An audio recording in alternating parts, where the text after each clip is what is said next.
Ako ito, Panginoon, the 18th birthday, Panginoon, ni Micah, O God. Salamat, Panginoon. Lord, we pray for this event, Panginoon. Bless, Panginoon, ang bawat isa, O Diyos, and God, sige Lord, ikaw ang maitaas, Panginoon, yung saya, yung kapayapaan, yung hope na meron sa iyo, Panginoon, and yung joy, O Diyos, ay maranasan namin sa gabing ito. As we celebrate, Panginoon, makikigala kami, Panginoon, makikisaya, Panginoon, of 18 years of your faithfulness, Panginoon, sa buhay ni Micah, Panginoon. Lord, salamat, O Diyos, from beginning till the end, God. Kayo po ang mamuna, Panginoon. Kayo pong sumama sa amin. At Lord, gaya ng aking nasabi kanina, Lord, yung kasiyahan, Panginoon, yung joy na meron sa iyo, ang aming maranasan sa hapong ito. Salamat, God.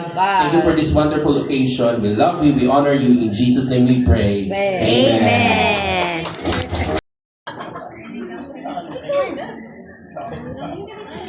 Ano siya? Speechless. Okay, good evening po sa inyong lahat. Kami po ang kanyang mga magulang. Okay, thank you for gathering tonight to celebrate this incredible milestone for our family. Today, Micah is turning 18. Micah, you are officially stepping out of childhood and into a world of new freedoms, big choices, and wonderful opportunities. As you navigate this new chapter of your life, there will be mountaintops and there will be valleys. When you face decisions about your future, or when the world feels a little too heavy, I want you to remember these words of Joshua chapter 1 verse 9. Have I not commanded you, be strong and courageous. Do not be afraid. Do not be discouraged, for the Lord your God will be with you wherever you go. You have never faced the world alone. God goes before you and He is standing right beside you. And right behind God is you will find us, your family, your friends, and your relatives.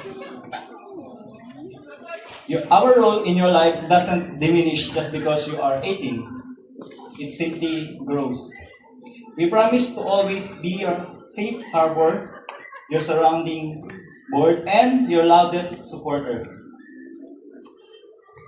We are here to celebrate your victories and to help you carry the weight of your struggles.